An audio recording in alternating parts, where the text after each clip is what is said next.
Hello and welcome back to Advice Session, a series here on Anything Goes where you send in your current dilemmas or anything you want advice on, and I give you my unprofessional advice. And today's topic is finding your career path. I must say, my career path has been very unusual for obvious reasons. Number one, I started very young.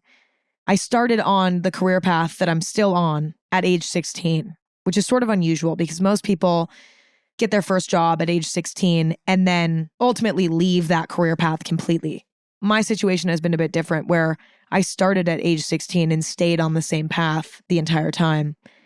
And then on top of that, my job is sort of being an online public figure, which is a very weird job that didn't even exist 20 or 30 years ago, maybe even 15 years ago. What year is it? Okay. Yeah. I don't even think being an online public figure was a possible job even 15 years ago. So it's new. We're still learning about, how long you can do it, how much potential is in it. It's a very new world. So my career path has been very unusual. For that reason, I say, take my advice with a grain of salt. My advice might either be really good as a result of my unusual career path or really bad as a result of my unusual career path. We'll find out together. Although I think we should all take all advice with a grain of salt at all times, regardless of various variables. I think it's always good to take advice with a grain of salt. But today, maybe take it with an extra large grain of salt, considering my unusual career path thus far. But maybe my advice will be great. We'll find out together. Let's get started. Somebody said, what to do when feeling like you've chosen the complete wrong career path? I've experienced this myself.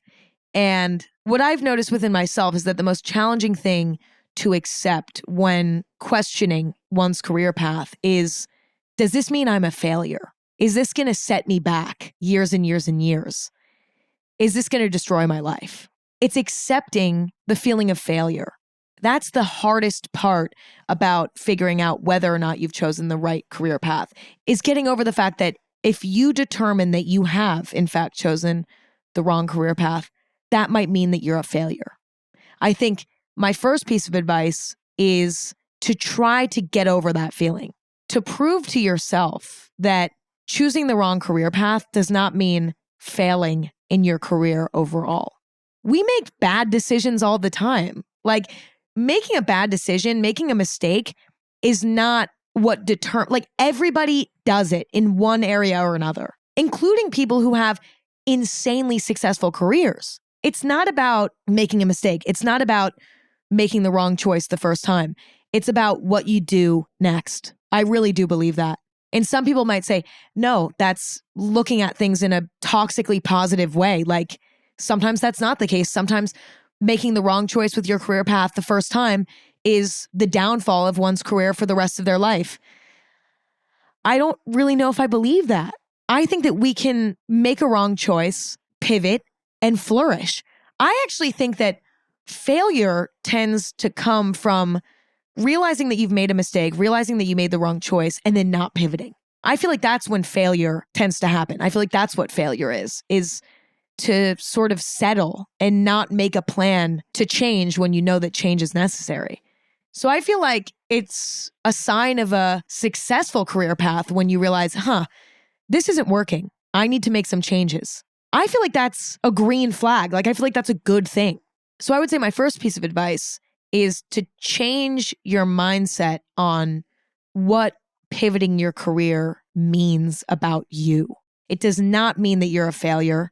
It just means that it didn't work out the first time and that you want to try something else. So I think eradicating all negative feelings about pivoting is really important because it allows you to be honest with yourself about whether it's working or not. If you're living in a state where you believe that pivoting your career path means that you failed, then you're so much less likely to come to the conclusion that you need to pivot. And sometimes that's a really important conclusion to come to. And staying in something or continuing to work towards something that is ultimately not right for you is not leading you to a successful place. Because I would argue that a successful career is, in my opinion, a career that supports you financially in a way that's comfortable, in a way that you're satisfied with. Now that looks different for everyone. Okay. For some people, that's being incredibly wealthy. Some people, I obviously, nobody's like, I don't want money. Like nobody has ever said that. Okay. But everybody's financial goal is a little bit different. Like my dad, for example, he has far lower financial goals than my mom. Okay. So growing up, it was very interesting because my dad was like, I just want to make enough money to live in the way that I'm living comfortably, which is nothing extravagant. My dad had no desire growing up to live extravagantly. He doesn't care about that.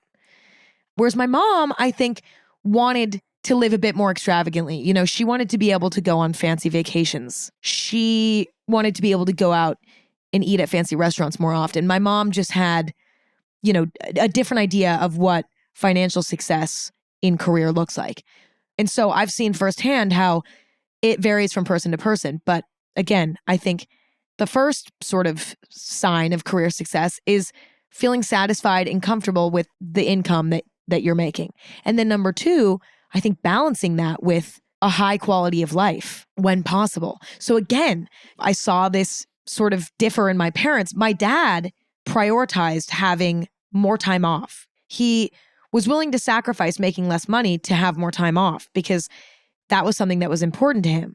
Whereas my mom was willing to work more often and have less time off to make more money. And that's a balance that she was willing to strike in order to reach her career goals. So everybody's going to be different, right? But I think it's about finding your own personal balance between income and quality of life. And that's really what it comes down to, I think it also comes down to whether or not you want your passion to be your work or whether you want your passion to be something outside of work. That's also a key element. But that's what I think a successful career is. It's about analyzing all of these different qualities of a career and figuring out what is important to you. And you might realize 5-10 years into your career that the career path that you've chosen is not meeting those requirements. For example, you might be making a comfortable living, but your quality of life is suffering so much that it might be time to ask yourself, am I willing to maybe make a little bit less money, but have a better quality of life for one reason or another? Maybe it's because you having more free time simply improves your quality of life, or because another job might be more social and maybe that's something that you're looking for in your life, or maybe a job that pays less money involves your passion, right? Like let's say you're an artist and you love art. Maybe this other job is being an art teacher and it makes you less money, but it involves your passion. It'll be more fulfilling for you overall. Or let's say right now your job involves your passion. For some people, that doesn't work well.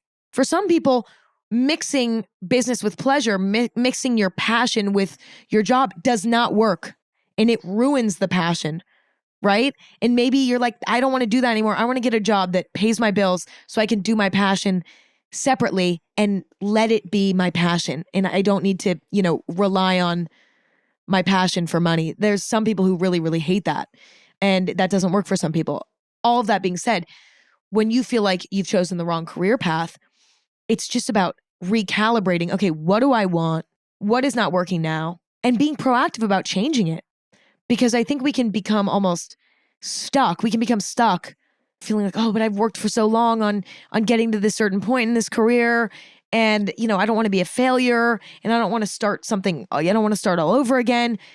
None of the time that you've spent working thus far has been a waste. You've learned so much working on your career thus far that you're going to be an incredible asset to whatever you choose. You're already like a few steps ahead, moving into your next venture, trying something new. There's going to be things that you don't understand, but you've already learned more than you realize from your career path thus far. Pivoting doesn't erase all the things that you've learned thus far. There are universal things that you learn from any job that will help you in your next job. And you might have to work a little bit harder in the beginning to pivot career paths. There might be some sacrifices, but I think ultimately to find a career path that you are satisfied with is worth it. And so I think it's worth it. So I would say accept that you need to make a change and make a plan to figure out how to make those changes happen. Next, somebody said, how to be confident starting a new venture. I'm so scared of failing. This is going to sound so Pinterest quotey, like I already know I'm about to sound like a fucking Pinterest quote. You have to accept that you probably are going to fail. It's an inevitable truth. We are all going to fail in this life. And we're not just going to fail once. We're going to fail over and over and over again. And failing is not bad. Failing is not the thing to fear. It's how you recover that is most important. How you pivot when you fail that's most important. So I think to the best of your ability, you must accept the fact that you might fail. But I think the best thing to do, partnered with accepting the fact that failure is inevitable, is to make a plan. What am I going to do if I fail? Okay, let's imagine it. Worst case scenario, I fail. What do I do then? How do I get back on my feet? And I think about this all the time because my job specifically is very unusual in the sense that it's based on sort of public opinion, right? Like my job is based on whether or not people like me. And I'm a human being who's on a journey, growing, evolving, changing. My interests are changing. My personality is changing. I'm not this stagnant human being who's, if you fall in love with one version of me, that's what you get for the rest of time. I cannot exist in that way, and nobody should. And so I'm sort of at risk in my career of potentially falling out of favor at any given moment with people. And the second that, people don't like me anymore, which is completely out of my control, my career is over in theory, right? So I've thought a lot about, okay, well, what happens if my career ends? And it used to be really daunting to me. Like, what happens if I fail? But what ended up helping me find peace of mind is making a plan. Like, okay, well, what do I do if this all goes away? And I've found a plan that's honestly equally as fulfilling and beautiful to me than continuing on with the career I have now. I love and appreciate and cherish the career I have now, and I would love to do it for as long as possible. It will ebb and flow and it will change as I grow older and my interests change and blah, blah, blah. But I would love to stay in this line of work, if you will, for as long as possible. However, if it does go away, I have a plan that also sounds delightful. I have another career plan that sounds delightful. And I've come to terms with the fact that it could fail at any moment. And because I have this plan of what I will do if it fails, I'm not worried. I have no fear anymore about what happens if I fail in this career path that I'm in now. And I really recommend that. It's accepting failure and it's making a plan. And when you feel that security and you aren't afraid of failing anymore, then naturally the confidence seeps in and you're like, fuck it, I have nothing to lose starting this new venture. Because if it does fail, I already have a plan of what I'm going to try next. And it sounds great. So I think that that's key. But also, I think another thing that helps with confidence is realizing that nobody knows everything. When you start a new venture, you tend to feel like a fish out of water. Like, I don't even know what the fuck's going on. I don't even know how to survive in this job. I don't know what to do. It's not automatic. I'm new. Everything's hard right now. Right? And it's very overwhelming. But there's two things to remember. Number one, not even your boss knows everything. We all have our strengths and we all have our weaknesses. We're all hyper-focused on our particular strengths and weaknesses. We're very aware of our duality. Whereas when we look at our boss or people who have been working at, a company or working in the same job that we're beginning, we tend to just see their strengths. Like, how am I ever going to catch up to them? They're 50,000 steps ahead of me. But they also have weaknesses. And don't forget that. On top of that, they also started somewhere. They started in the exact position that you're in. The only way to get to a point where you're really good at something and it's working is to start from a point where you're a beginner. Everybody starts as a beginner. Every single person. So don't be afraid of starting a new venture. Everybody has been a beginner before. You're no farther behind anyone else. Next, somebody said, how can I actually choose what job I want to do if my options seem so different? How to choose my path? I'm assuming that what this means is, how do I narrow down what career path to actually go with when there are so many different options that are all so different? Like, for example, going into finance versus going into the arts, right? maybe you have interest in both. How do you choose one over the other? I think you need to get out a piece of paper, okay? And you need to write the pros and cons of each job, because it is very hard to compare two things that are so different, right? Like, it's easy to compare being a music teacher versus being an art teacher. It's like, well, I simply like music more, or I'm better at art, so I should teach art because I'm better at it. You know what I mean? Like, it's easy to compare two jobs that are in the same category. Whereas comparing two polar opposite jobs, like, oh, I kind of, enjoy numbers and I enjoy math, so maybe I could go into finance. Or I really love fashion though, too. Maybe I should work in retail, or maybe I should learn how to design and become a designer. Like, it's hard to compare two jobs that are complete polar opposites. So I think you have to make a pros and cons list that sort of take it down to its universal qualities. So for example, let's say you're choosing between a finance job and a job in the arts, okay? Make a very simplified pros and cons list, okay? Like, the pros of doing a finance job is, number one, it pays more. And number two, you like working with numbers and you like the puzzle that is working with numbers. There's something satisfying about that. You get into the flow state really easily with numbers, maybe. And it's something that you think would be easy to sort of sit down and do every day because it's something that you enjoy. Like, in years past, when you were doing math homework, that was the homework that you really enjoyed, actually, for some reason. And you would get into the flow state with it and you actually found a lot of joy in it. But then the cons of a finance job is that you have very few days off and you fear that you might get sick of it and it might grow old to you very quickly. Whereas the pros and cons of working in the arts is maybe you have a passion for the arts. So that's a pro. And you might get more days off. But then the cons is that you might not be making as much money as you would like to be making. And maybe it's harder to build on a career in the arts. Like, you can't maybe go as far in that career. It's harder to build on that career, maybe. Like, okay, from being an art teacher, where do you go from there? Okay, maybe being an art professor, and then maybe ultimately being an artist and selling your art. But maybe you're like, I want to do something bigger that doesn't feel big enough to me. Like, I want to own my own bank one day or something. Like, I don't know. If you want to do something bigger, maybe working in finance is more appealing to you. Like, you want to go an entrepreneurial route. Maybe it's harder to go in an entrepreneurial route when you go down the path of a career in the arts. So it's like about weighing the pros and cons of the things that are in a way similar between the two. Both jobs make money. Both jobs have hours. Both jobs impact your quality of life. Both jobs have varying degrees of social activity. Both jobs, have legs in terms of whether or not you're going to get sick of them and how quickly you'll get sick of them or bored of them. There's all these things that they do have in common, and you can weigh the pros and cons of both, write them all down, and kind of go from there and see like what the overwhelming conclusion is. Next, somebody said, how to start a business. So many ideas, but don't know how or where to start.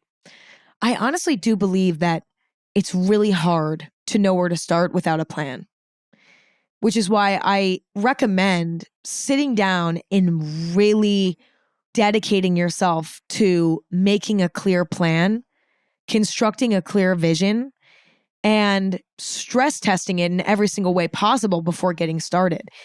Now, listen, when starting a business, you're always going to run into roadblocks that you didn't expect. You're always going to run into challenges that you didn't expect, and pivots and changes and alterations. It's all going to happen regardless. However, I think the most promising method for starting a business is to try to get it as locked and loaded as possible before you even make your first move. Like, design and create your business in every single capacity before you even send your first email to like a production company who's going to, produce your product or whatever. Or like before you even make your website, before you even buy your website domain, like have everything planned out. Like every gray area should be addressed. That's my recommendation, because I actually think that when I started Chamberlain Coffee, I didn't do that as much. Like I was kind of like, I'm going to create a good product, just one, which was, these coffee tea bags sort of things. They're like basically bags to make cold brew with at home with no equipment. That was the product that I wanted to come out with. And I sort of did no other planning. I was like, I'm just going to release this product. I'm going to make sure the product itself is good. That's all going to be squared away. but the actual plan, a year down the line, a little bit less fleshed out. And I don't think that that was the right approach. I think that I should have gone into releasing that first product that was sort of a proof of concept with a more developed plan for what happens if it does work, right? Because then once it did work, I, sort of had to start from scratch. Like, okay, wait, now I know that this works. I want to be in the coffee industry. It makes sense. It's working. Okay, now what? And I had to build from the ground up. And I think that it stalled, in a way, the growth of the brand for, a year or two there. It was very hard to scale the brand because we tested, okay, does my audience want to buy coffee from me? Okay, the answer is yes. Okay, now we have to go back to the drawing board instead of being like, okay, yes, now we can just immediately dive straight into the next move because we already have all of our plans in place. So I would really recommend having at least a 2-year plan in place before you get started.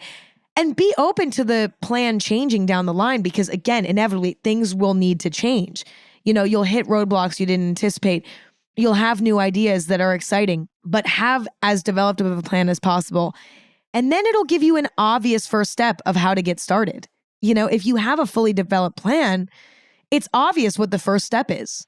The first step might be, okay, I need to research how to make a website. Okay, I need to research how to find a production company or a manufacturing company to make the product that I want to make. It becomes obvious what your next steps are once you have a solid plan. Somebody said, where do you start if you feel like you are living a life with no purpose? I feel like I have no hopes or dreams and I want them. Well, I think a lot of times we search for purpose and meaning in the wrong places. Like for a long time, I was searching for purpose in career.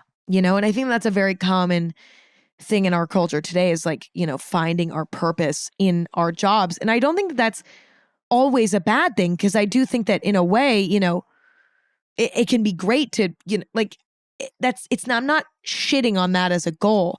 However, I think that tends to end up falling short because if you make your purpose in life to succeed in your career, maybe that is to make a lot of money or to reach a certain position at your job, a certain prestigious position at your job, or whatever it may be. The problem with that is that is not what ultimately feeds your soul and feeds your purpose. Like our purpose as humans tends to be a bit deeper than that. And I think if you're finding that, you can't find a purpose, you can't find a goal, you might be looking in the wrong place. You might be expecting too much out of it. Like it might be something far more simple than you could ever expect. For example, what I've realized is that my ultimate goal in life and one of my purposes in life is to make people feel understood in life, to make people feel less alone in life. Sounds cringe, sounds corny, whatever. Roll your eyes at me all you want. But that's something that is really important to me. And that's something that I have been able to integrate into my career, absolutely, which is beautiful and incredible. However, that purpose extends beyond my career. If my career were to disappear today, I would continue to do that in the real world with people that I meet at random cafes and in the grocery store and friends that I have and family that I have. That purpose extends beyond my career. That is like something that is just in me that I try to apply to every single area of my life, okay? And it's not anything particularly grandiose. Like I'm not curing diseases or curing depression. I'm not doing anything big and magic. My goal and my purpose is just to be a comforting presence for people. That is something that is really important to me. And again, the key to that purpose being something that can stick is that it goes beyond my career. Similar to another one of my goals in life and purposes in life is to hopefully have a family one day, right? Now that has nothing to do with my career. That is strictly personal, has nothing to do with my career at all. But that's another purpose that I found. And that was something that took me a long time to realize. Like for so long, I was like, just not really thinking about having a family one day or whether or not that was something that was important to me. But the older I get, the more I cherish the family that I have now. And the more important it is for me to build my own family when I'm older as well. And so that's another purpose that I've found. And the thing about that is fulfilling for me is that it's a goal for me that will bring me fulfillment for the rest of my life, like to be able to build a family that, even goes beyond, me getting married and having kids, but also like having friends that feel like family and stuff like that. That is really important to me. And that's also a purpose for me is finding that and cultivating that and building that. And so I think that my piece of advice to you is, if you feel like you're living a life with no purpose and you feel like you have no hopes or dreams, start from the most basic point of like, okay, what do I enjoy doing? When do I feel the most fulfilled? What do I want my life to look like in 30 years? Ask yourself all of these questions and try to find the simple through lines that aren't like, again, not moving fucking mountains. We don't have to move mountains. Our purpose in life, our goal in life does not, and for most people should not, be to like fucking move mountains. But a lot of times we expect that of ourselves. Like, fuck, my purpose should be something grandiose. Not necessarily. It could literally just be to have a family. That could be it. And honestly, that's my main purpose at this point is like, you know what? I really want to have a family. I want to make my own family. And, that's not anything crazy. That's not anything particularly unique, but it's something that drives me forward. It's something that gives me a light 10 years down the line. And, when it comes to my other sort of purpose, which is making people feel safe and comfortable and understood, and that being my other sort of personal purpose in life, that's a purpose that I can integrate that into anything I do in my life, no matter where my career goes, et cetera, et cetera. And it's broad enough and it's vague enough that it can apply to almost anything. And that's also what I find is so sort of inspiring about that particular purpose that I've found, is that it can apply on a large or small scale. So don't put pressure on yourself to have some sort of grandiose purpose, okay? Your purpose is different than your fiscal goals, your financial goals. Like it's different. It's different than your career goals a lot of times. I feel like our purpose in life should be much more broad. And, it might even just be as simple as like, I want to help people. I want to be helpful to people. It might be that simple. It might be, I want to be a friend to as many people as I possibly can, right? It might be, I want to prevent bullying. It could be anything. It could literally be anything. But these things are so broad that they could apply to every area of your life. And I think that that's the key. Or, I just want to have a family. I just want to be a parent. Like that might be your goal. Like I just want to raise a really incredible child. That's a great purpose as well. Anyway, and you can have multiple purposes, but it's simplifying it, I think, that can help you determine what it truly is. Somebody said, I'm not sure what to do with my life. I have so many interests and can't stick to just one. Well, I think the beauty of life is that we can try everything. And so I'd say my first piece of advice is to try as many of your interests as possible, right? Like, let's say you love designing clothes, making coffee as a barista, and this is like things that I like to do. I guess I'm thinking myself. And you like coding, like you have a random side passion for coding and code or whatever. Take a few part-time jobs and try all of them. Or, dedicate 1 year to trying one thing, the next year to trying another, the next year to trying another. I recommend trying it all and seeing which one is your favorite in practice. Which one do you like doing every day? It's hard to know unless you try it. And so I would say try everything. Why not? You could try everything all at once. You could try things, you could section it off and try things one at a time. I mean, if you're in a place in your life where it doesn't make sense to try things one at a time and you really want to get started on one particular path, maybe figure out, okay, which one of my interests could just remain a hobby, right? Like, which things make most sense to just remain a hobby? Okay, well, then those things will just remain a hobby. Which things have the most potential for, a successful career personally for you? Okay, well, then maybe that's the one you pursue.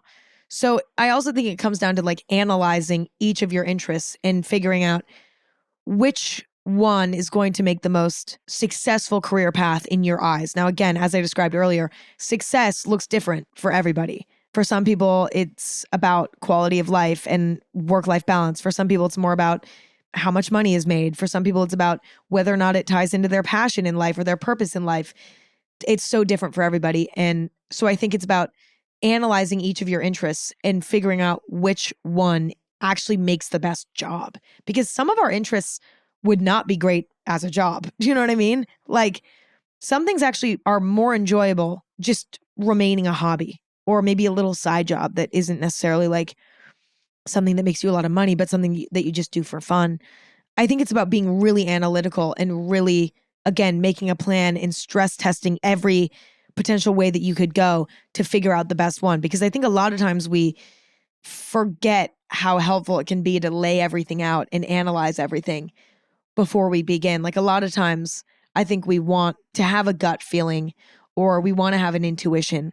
And sometimes we just don't have that about these decisions. And so that's when it's important to sit down and analyze things and figure out what the most fulfilling choice is going to be.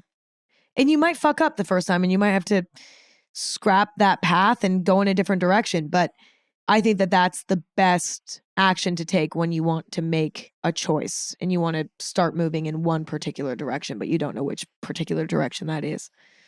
Somebody said, how to stop overthinking about starting a new career and lifestyle and leaving the old one behind. It can be really terrifying to leave a comfortable lifestyle and start something brand new. But I think what's important to remind ourselves is that very rarely can we not return to our old lifestyle if we really wanted to. Like, if we really, really wanted to return to the old, right? If we try something new, very rarely can you not revert back to what you were doing before. I mean, don't get me wrong. There are times when it's not an option, and that's far more challenging psychologically. But most of the time, if you really wanted to, you could go back. And so maybe something that could help the overthinking is figuring out a plan. Okay, if I do want to go back, how can I keep that door open? And maybe find a plan of how to keep that door open to the life that you lived before so that you could go back to it if you wanted to. And that can help relieve a lot of overthinking. But also, if you're like, no, I can't go back ever, whether it's because you don't want to go back ever or because that door has been shut for some reason that's out of your control, I think it's about accepting the fact that that door is closed. And it's about accepting that you don't know how this next chapter is going to go. It could be absolutely delightful and incredible and amazing. It could also not end up being what you wanted it to be. Instead of comforting yourself by leaving the door open, comfort yourself by looking around and seeing that there are so many doors that you have yet to open. And so if this chapter that you're about to go through now doesn't end up working out, there are thousands of directions to go next that could be even better. But you're in this place now where this is the choice that you've made. This is your immediate future. Find excitement about it. Find all the things about it that you're excited about and try to focus on that as much as you can as well. Like, I think what tends to cause overthinking and stress about, say, a new job or, a new lifestyle is, oh my God, I feel like I'm stuck in this new way of living. If it doesn't work out, I'm stuck in it. And that's why we tend to freak out, overthink, and not be excited about new ventures, is because we're like, well, I'm stuck in it. We're not stuck in anything. I'm sorry, we're not.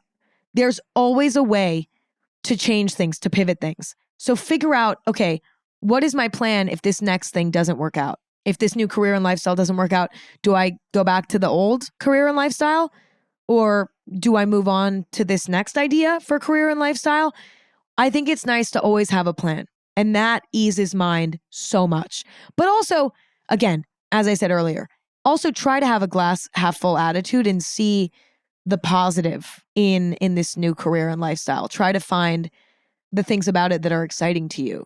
Whether it's like, oh, this new area that I'm living in for this new job, there's a lot of cute wine bars. So maybe I'll start going out to wine bars on the weekend and meeting friends. Or I only work Monday through Thursday. So on Fridays, I have Fridays off. Now, what am I going to do with that Friday? I could learn how to skateboard, like whatever.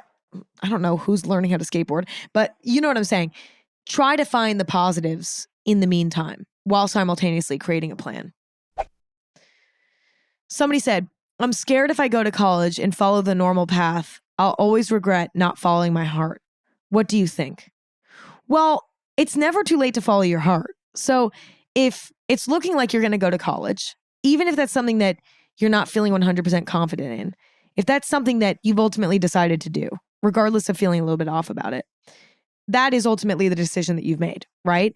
And that's okay, because even if that is the wrong decision, even if that's not what ends up guiding you in the direction of your ultimate career path, it doesn't matter. There kind of is no wrong choice. Like, I feel like we really fear making the wrong choice because we feel like if we make one wrong choice, that's the end of it. We've failed and there's no chance for pivoting. There's no chance for, like, we've ruined our chances. That is absolutely false. It's almost borderline superstitious. And the feeling that we have that, like, if we don't make the right choice the first time, that we've then demolished our chances for the rest of our lives. There is something inherently superstitious and unhealthy about that. And that's something I'm working on because I'm a very superstitious person and it's very toxic and unhealthy for me. And something that I've noticed is that it's never too late. Okay. If for whatever reason, even if you have a gut feeling that you maybe shouldn't go to college, but for whatever reason you go anyway, there was a reason, not to get spiritual, but there was a reason why the universe wanted you to go to college. If that is where you end up, that was where you were supposed to be.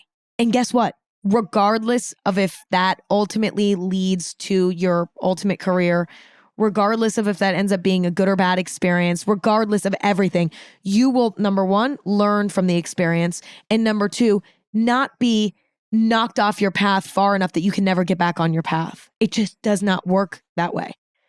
You can graduate from college and then say, okay, you know what? Now I'm ready to follow my heart. Now I'm confident enough to follow my heart. I didn't follow my heart when I went to college. I learned a lot from the experience, but it wasn't right for me. And I can't keep following this trajectory. I need to pivot.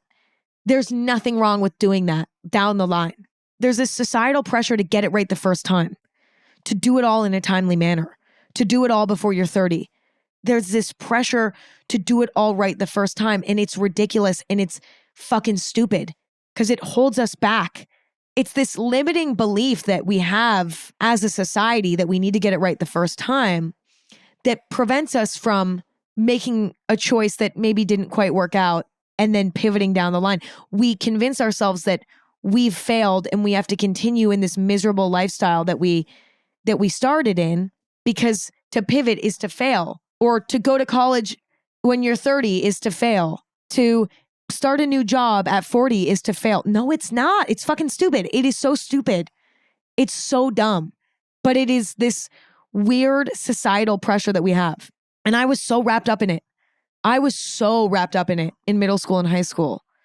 The obsession with following the perfect model of what a career path should look like. Going to college, going to a particularly prestigious college, going to the most competitive college you can go to, and then getting the most competitive job you possibly. That was the trajectory that I was on.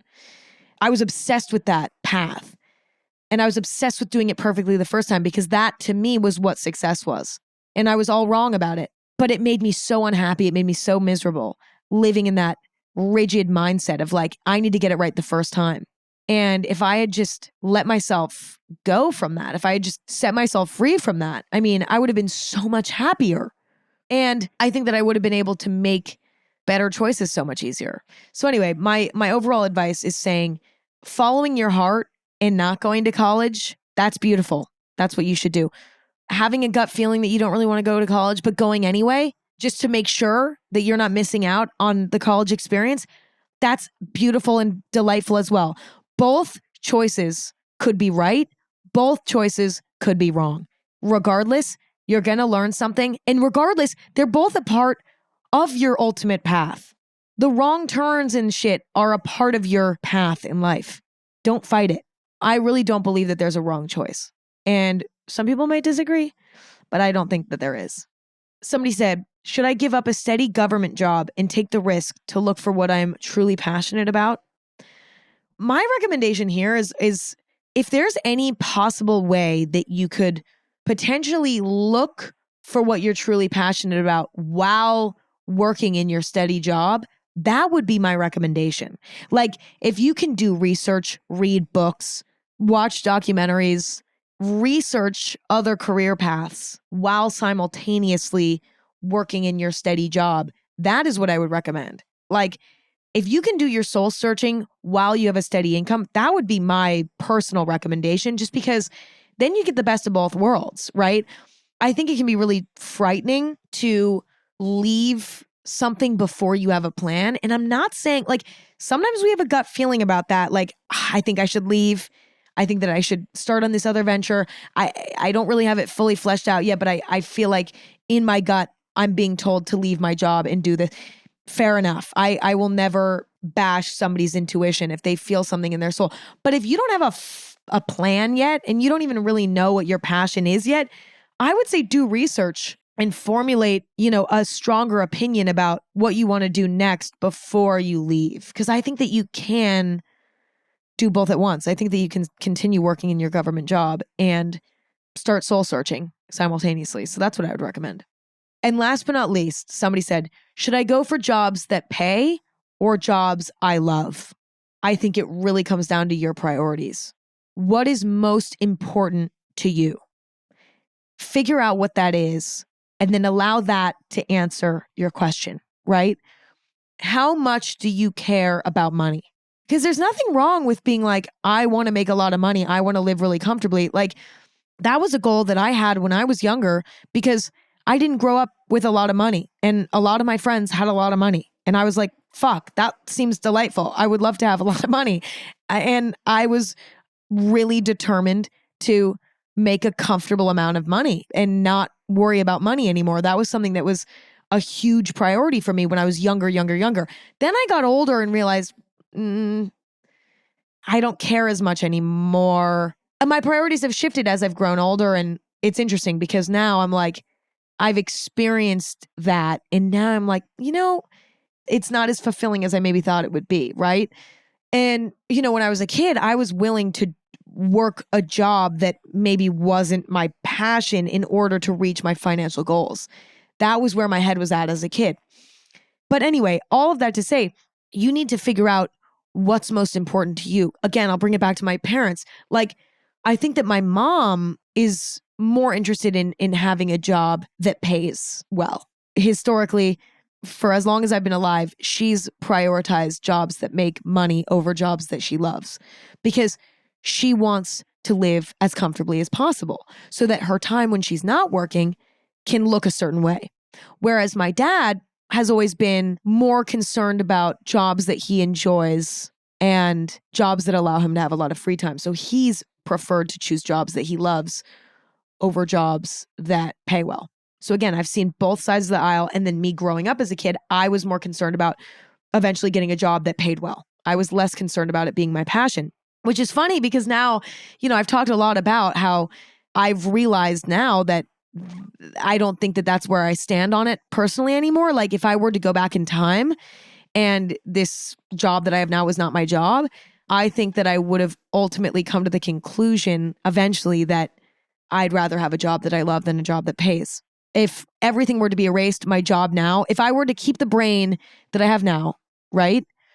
But my career and the money that I've made be all wiped away, and I were to have a fresh slate, I can say with full confidence that I would choose a job I love over a job that paid, because I now realize that I need far less than I thought that I did to feel comfortable and happy. I don't need as much as I thought I did. There are things that I've spent money on, like whether it's my house or, maybe nice clothes sometimes, or, eating at nice restaurants sometimes. Like, there are things that I definitely spend a lot of money, even like, staying at maybe nicer hotels than I definitely ever stayed at when I was a kid. There are certain things that I do definitely spend money on now that I thought would benefit my life in some way. Like, like being able to buy nice clothes, being able to eat expensive food, being able to enjoy these things maybe more frequently than I did as a kid. I think I expected these things to bring more joy than they did. And that is not to say I'm not grateful for these things, but I've just learned that I don't need these things. I don't need a house that's the size of the house that I have now. I would be equally as happy living in the size of house that I grew up in. 2-bedroom, actually in my mom's apartment growing up, 1 bedroom, the first apartment we lived in, 1 bedroom, 1 bathroom. I live alone. I don't need all this space. As long as, I have art in my house that I like and I have furniture that I think is cute. It doesn't need to be expensive furniture, just stuff I enjoy. I don't need to do that. Traveling, growing up, I stayed in motels with my dad when we would be like, going on a family vacation, like meeting up with our family on the East Coast. And our family, our extended family, maybe rented like a large sort of cabin for everybody to stay in. But my dad and I, on the way to said cabin, would maybe have to stay a night in a really kind of scary, gross motel. Okay.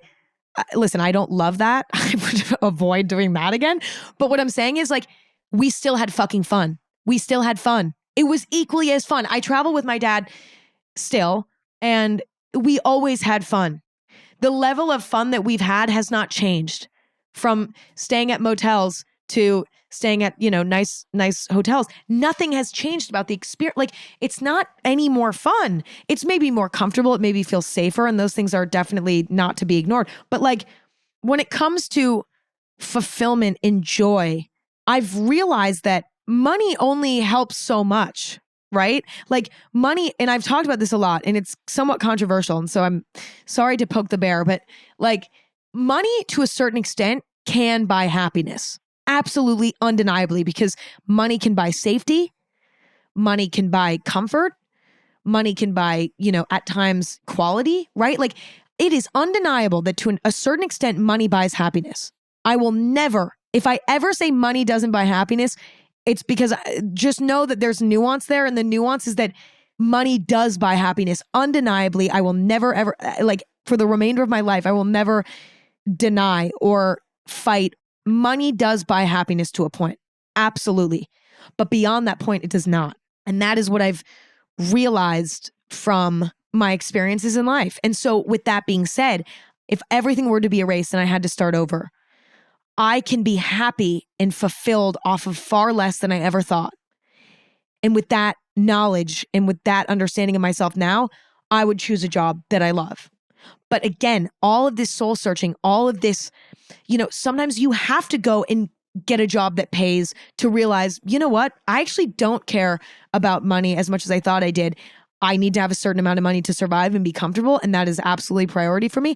But I don't need to have excess necessarily. I can go and maybe live a bit more frugally with a job that I love, and it doesn't even really make a difference. It just only makes my life better. But again, you have to go on that journey yourself. You have to figure out what is going to make you feel the most fulfilled. And that is key. Okay. And it might mean like making more money than you need to then realize, okay, I don't actually need to live that way. I don't want to live that way. It might also be going and getting a job you love and being like, I'm still like, I want a bit more financial freedom. This is not comfortable for me. Right. In that case, okay, now you know what? I'm going to sacrifice working this job I love to build a bit more financial freedom. And it's a journey that there are going to be wrong turns, there are going to be right turns. And it's a question that takes a while to answer, I think. But that's it. That's all I have for today. Thank you all for listening and hanging out. I love you all and appreciate you all. And it's always such a joy. Just like chatting with you. New episodes every Thursday and Sunday. Stream anywhere you get podcasts, although video episodes are exclusively on Spotify. Check out Anything Goes on social media at Anything Goes. Check me out at Emma Chamberlain. Check out my coffee company, chamberlaincoffee.com, or at Chamberlain Coffee on social media. And I'll be talking to you all very soon. Thank you all for hanging out. I love you all. I appreciate you all. And you're so awesome. Okay, talk to you soon. Bye.